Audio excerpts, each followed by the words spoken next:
Today on CityCast Chicago, this is Mayor Brandon Johnson's 100th day in office. Lead producer Simone Alisea is here with me to talk about how the new mayor has done in the last 100 days. And we're breaking down the best places in Chicago to have yourself a good cry.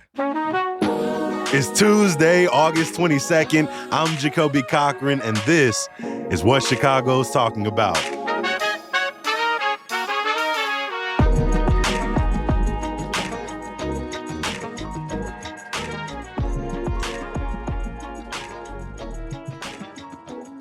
Morning, Simone. Good to see you again. Hey, good morning, Jacoby. We are having this conversation today is because we have finally reached this milestone that's sort of been hanging over us since Brandon Johnson was inaugurated on May 15th, and that was his 100th day. On the campaign trail during his inauguration, people continue to ask the mayor, what are your plans for the first 3 months in office? And the mayor didn't shy away from this. He told us time and time again that during his first 100 days, he has some big plans for his agenda, including doubling youth employment, getting the ordinance Treatment Not Trauma, a plan to send a non-police response to certain mental health crises, and passing Bring Chicago Home, an effort to fund homelessness efforts throughout the city. He wanted to move those last two ordinances further along. Now we're here, and we have to ask, of those big plans Johnson had during his first 100 days, did he get any of them over the finish line? It's interesting because of those three things you mentioned, right? The doubling youth employment, treatment non-trauma, Bring Chicago Home, there was only one of those things that he was very specifically like, we want to do this year within the first 100 days. As you said, he came into office on May 15th. So summer was happening almost like right then. And, doubling youth employment was sort of the one thing that he really kind of made a very declarative statement of this is the benchmark, doubling youth employment, and we want to do it this summer. That didn't happen. According to WBEZ, he would have had to have employed at least 20,000 more young people through the programs that the city uses to get youth into jobs. And he did increase it, though. It did go up by about 2,000 more jobs, but still that's a really big difference between 2,000 and 20,000. Those other two things that you mentioned those are legislative pieces. Those are ordinances that are going to have to be voted on by city council. And they're really complicated pieces of legislation, right? The idea of changing our first response system to take more police out of the equation, to use more like mental health providers and crisis responders. And then this real estate transfer tax, this tax on high-end real estate sales, right? That's a funding mechanism that is going to take a lot of debate. There was movement on those things, certainly more movement than we saw under Mayor Lori Lightfoot, particularly on Bring Chicago Home, which got a really, really big subject matter hearing. We talked about that on the show. And, that certainly looks like, the city council is prepared to pass that here in the next few months. But it's not something that I don't think anyone really expected to be wasn't very realistic. Signed, sealed, delivered, right, within 100 days. And similar to Treatment Not Trauma, we've got sort of several pilots going. There's a lot of discussion about adjusting those pilots because some of them do still include police officers in some of those responses to calls of issues surrounding drugs or issues surrounding mental health crises. And, it's looking like there will probably be adjustments, but will there be a full-on ordinance to really change that? That seems even further down the line than the real estate transfer tax, frankly. So, it's tough to there are tough benchmarks based on sort of what he said he wanted to work on in his 100 days, in addition to all the other things that he has to make moves on, like dealing with this influx of migrants. And everything else that is sort of facing hiring his cabinet is a whole other can of worms, right? Who are in these top positions in the city as well. Giving credit where credit is due, right? Treatment Not Trauma. More people in Chicago, I think, are talking about that, know about it than before he took office. Bring Chicago Home. It's a more legitimate conversation taking place in city council right now. But the things he very much had control over, like you just said, were personnel decisions. So much of our conversation on CityCast leading in was not what ordinance he would get passed, was not if he would double youth employment. It was Well, who is he going to round out his leadership team with, right? There's a new police superintendent that's going to have to be hired in his first 100 days. Chief Larry Snelling, waiting confirmation from the city council. He said on the campaign trail, his misalignment with Dr. Allison Arwoody at the Chicago Department of Public Health probably meant heads would roll. And we've seen that. And now people still have lingering questions about, well, maybe Pedro Martinez might see some time through. School is starting. Getting rid of a superintendent at this point might be haphazard. People have questions about Dorval Carter over at CTA. And in his sort of first 100-day interviews, he seems really evasive of a lot of these personnel decisions. He stood on his ground when it comes to Chief Larry Snelling, continues to sing his praises, argues that's the person to lead CPD forward, yet to be seen. But when it came to Dr. Allison Arwoody, he openly talked about firing her on the campaign trail. And when Marianne over at NBC asked what was accomplished, he said, I think it's immoral to talk about terminating someone. That feels like a contradiction to me. That feels like not even that he's simply evading the question, that he's poorly evading the question. Because to try to make this a moralism to get us from talking about it feels manipulative at worst and like short-sighted at best. And how are you feeling about the way he's handling not just the decisions, which right now I'm not surprised by them, but the way he's communicating them? Why are you not standing on them, bro? And it's worth noting, too, that the other vacancies in his cabinet, so transportation, the commissioner, Gia Biaggi, she resigned. She left of her own accord.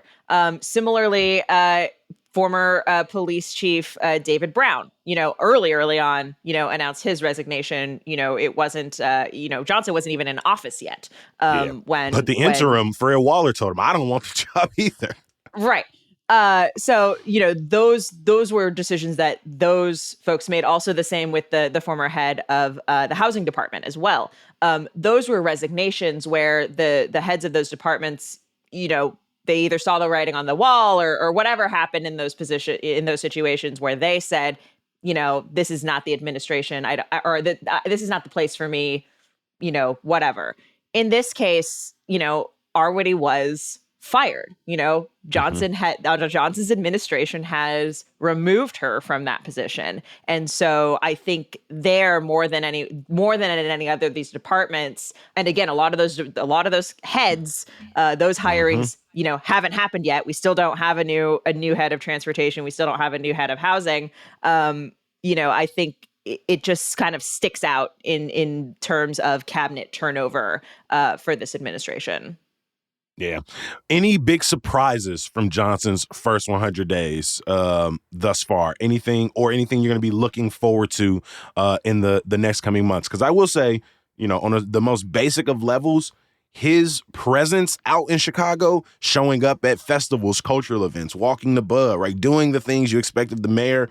I do think it has been like really cool to see. He seems to have taken to sort of this role with a lot of enthusiasm, with a lot of optimism in many ways. But for me, I've just been surprised that it still feels like his ability to answer the tougher or even more sort of politically charged questions, it feels like he's still struggling in a way that reminds me of the campaign trail. I don't see different answers from Mayor Johnson than I saw from Mayor-elect Johnson or candidate Johnson. And so I'm going to see how he continues to just sort of evolve in that role. Yeah, I mean, which, could on the flip side speak to a consistency, right? Like, which is I mean, if you wanted to look at it that way, I think, right, what I am looking for is, I was really curious to kind of know, like, is Johnson's first 100 days really drastically different from his predecessors? And it is in terms of executive orders, in terms of hirings, in terms of sort of big initiatives that have been started or begun. Mayor Lightfoot had a lot more of those in her first 100 days. She made lots of hirings and really, revamped the cabinet. She sort of began the process for her Invest Southwest development initiative on the South and West sides. That happened during her first 100 days. And Rahm Emanuel similarly also had sort of a flurry of actions and things that he was doing during his first 100 days as well. And so compared to his predecessors, Johnson is moving a little more slowly. His supporters might say more deliberately, right? That's what I was going to say. More... Like the transition report coming out, like, what was it, a month or 6 weeks after inauguration? And people were like, well, people usually put this out before they even are during their inaugurated. mayor-elect period. Yeah. And his camp has consistently said this, like you said, he's trying to meet with the stakeholders. He wants to develop realistic plans. He doesn't want to just sort of create these flash in the pan programs, but people like those. People like those, and they want something to hang their hat on. I think there is also potentially something to be said that maybe he is a better communicator, bridge builder than again, Lightfoot or Emanuel were before him. There have been some more conservative aldermen, for example, who have come out and said, even when we have disagreed, I have really appreciated the way that Johnson has listened to my concerns and talked about this. And so, again, there are sort of two ways of looking at some of the sort of slow pacing on this. Is it, the mark of sort of someone who is a political newbie who maybe, is still getting their feet wet, doesn't quite know which way they should be going, and is trying to balance a lot and is maybe kind of wobbling in the process? Or is it the mark of, again, somebody who is working deliberately and sort of in a concerned way, and someone who is listening to all sides? I think the fact of the matter is 4 years isn't very long in terms of trying to accomplish big things in Chicago. Like a 4-year term is truly, it's you can either do a lot and it's intense and it's a lot of stuff, or you can accomplish not very much and it can feel like you haven't made very much progress at all. And it's sort of like when we look at these first 100 days, it's sort of a microcosm of what we feel like that 4-year term is going to be like. Is it going to feel like, oh my God, this person is really delivering on their agenda, they're really pushing things forward again, given especially with how progressive Johnson's base is and his supporters have been? Or is it feel like a little more wishy-washy? Does it feel like we don't quite have our balance yet, and we're not gonna make the big changes that people kind of want him to make?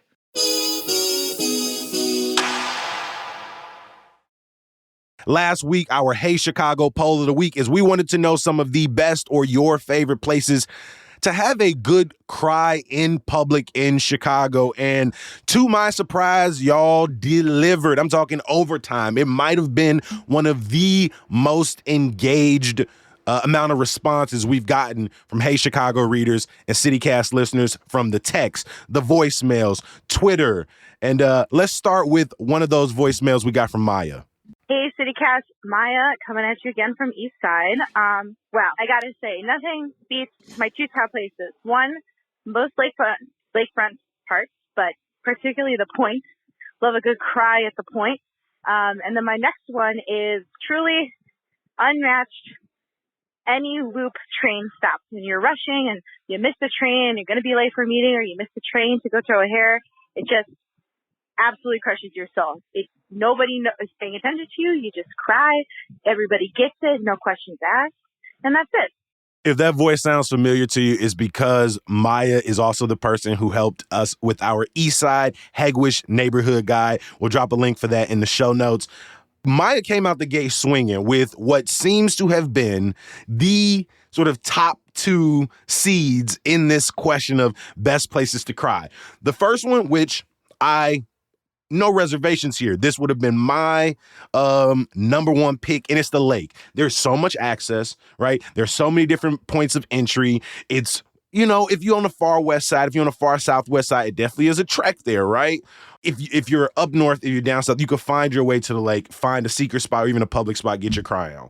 The one I did not expect to get so many responses, because when we talk about the CTA, the public transit in this city, feels like all people talk about are the complaints, the missed buses, the crowded train cars, the keeping your bag close type joint. But the amount of people who just gave love to CTA as a place of respite, as a place of sort of grief and moving through your grief, because people will look at you and turn away.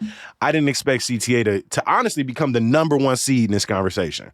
What's wild is like everyone said almost had the exact same reasoning for crying on the CTA, which was people will leave you alone. Like, Yep. there's so much weird stuff that happens on the train, that happens on the buses, that somebody crying doesn't even rank as something that you need to pay attention to or need to get involved with. Or on the flip side, a lot of people also said you might get a comforting shoulder or a nice little pat. You know, somebody might ask you how you're doing and be really kind about it. They might offer which you an is- egg roll. You never know. I think the other thing that was so funny is there also seems to be a ranking among the train lines, among the bus lines, of which one is better to cry on. So like a lot of people said the red line, and there was sort of like, well, are you crying on the red line just because you were already crying, or are you crying on the red line because it's the red line? My favorite that someone said on Twitter was getting a single seat on the brown line. Hey, if you find yourself on the purple line, great place to cry as well. Almost no one be on that joint. And so you just find a car with you, a person smoking weed, a person playing their music at volume 45, and just get your cry out and get ignored.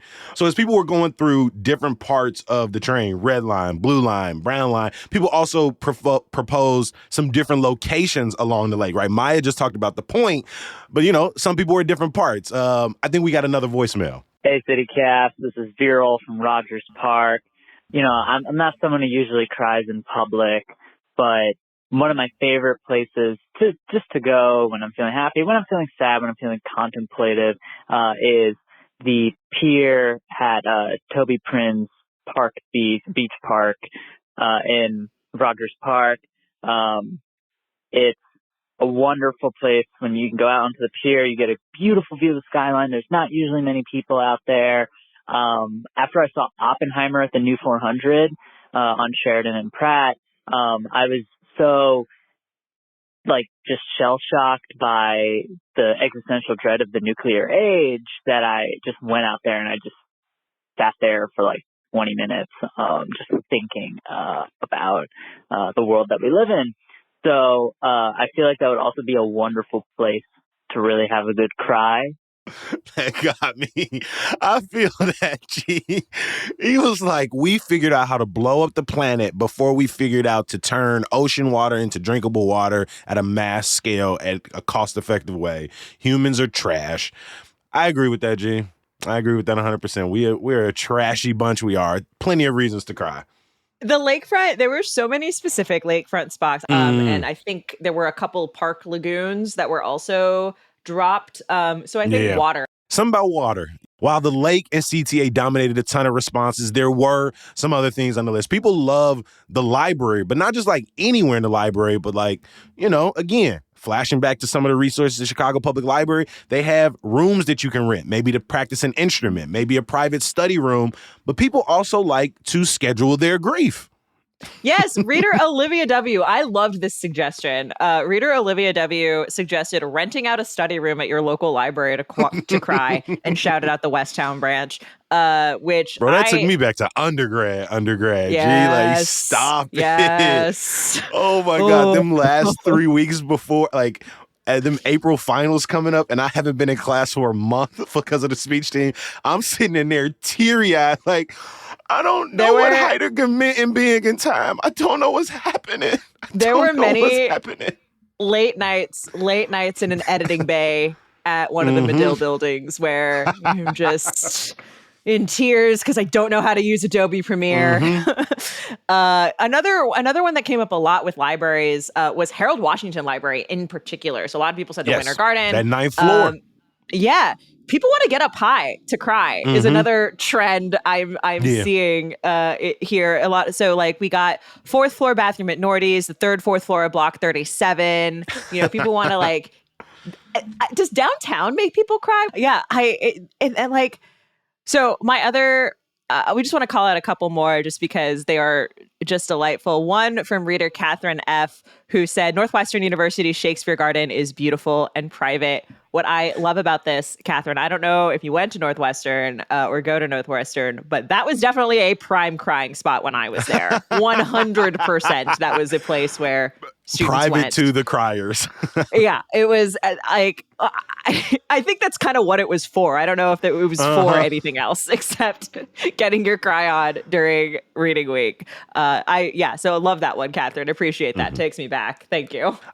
I love the people who said, I'm going to go to tourist attractions and just cry in front of them. People were like Buckingham Fountain, the Bean, the Picasso statue outside the Daily. They said, I'm going to just stand around the Museum of Science and Industry and cry. One of the top places to cry downtown around the Shedd Aquarium. There's this bend down there where you can look out on the Chicago skyline. Our CityCast Chicago logo is actually based off of that. I've had some moments of contemplation over there because you just ride your bike around and the city like opens up when you come around the aquarium. And maybe this might be one of the happier tears, but it's one of the moments in Chicago, one of the views where I go, damn, this city is fire. I'm so glad I was born here. And that makes me a little bit emotional. We got a couple of those too, I think, right? We talked about like being on the CTA and it being so beautiful. Like sometimes when you're up on the L and you're like seeing the city pass you by and like there's a sunset and it's just so gorgeous that you're like overcome with emotion. So I think that's an interesting line too of there's an element of we want to be surrounded by pretty things. Around Chicago's like prettiest attractions. We are feeling it right now in Chicago in August of 2023. There is something happening here, and we're all in our feelings a little bit. And we celebrate it. Hey, crying is good. Do not hold back your tears. Let them out. Find productive ways to express your emotion, even if that is just a good long cry. But in a city that's constantly being gaslit and fear-mongered into sort of anger or sadness in this city, it seemed like nobody was referencing that.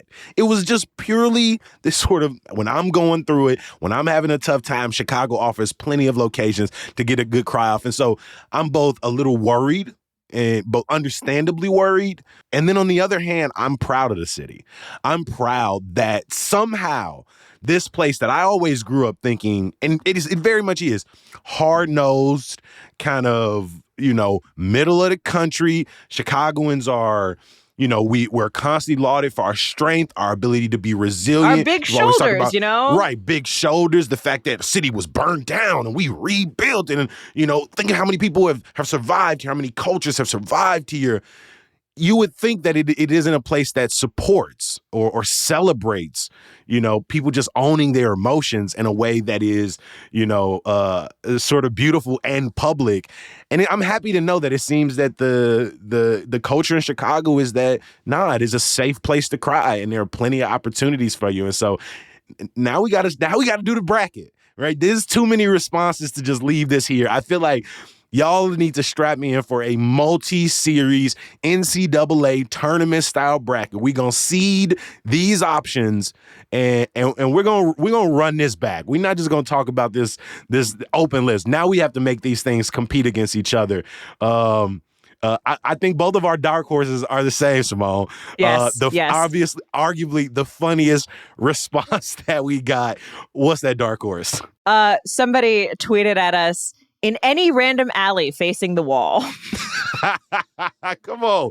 You can't beat that. Yeah, Jacoby, I agree. We're definitely going to revisit this. And I am really excited to put together this little bracket and a little tour guide to crying spots. We got a couple things cooking here. So stay on the lookout. Simone, I appreciate you making time for me as you do every single week. And I hope, if needed, you get yourself a good cry in this week. Oh, thanks, Jacoby. You too. Thanks. Before I let you go, a little bit of news, y'all. Chicago will be under a heat advisory all week as temperatures could feel like the city is in the hundreds. Check out today's Hey Chicago at chicago.citycast.fm for the city's cooling resources and ways to beat the heat. Most importantly, check in on the vulnerable people in your life and community, particularly older folks and those who live alone. Chicago's first ever Special Olympics competition for athletes over 45 kicks off today. Individuals will bowl, play bocce, and do archery at parks across the city. Check the link in the show notes for a full rundown of events.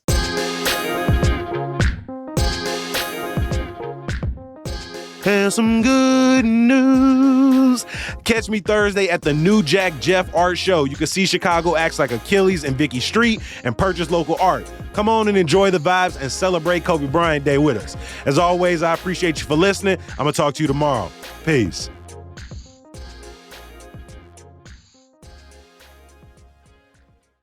I love when I do this intro for you because I'm always like, it's good to have you on the mic. Good to talk to you. We've been on the mic for like the last 30 minutes getting this thing set up, sort of setting this episode up. So it's completely fake. We had a morning meeting already. We didn't already talked about our weekend.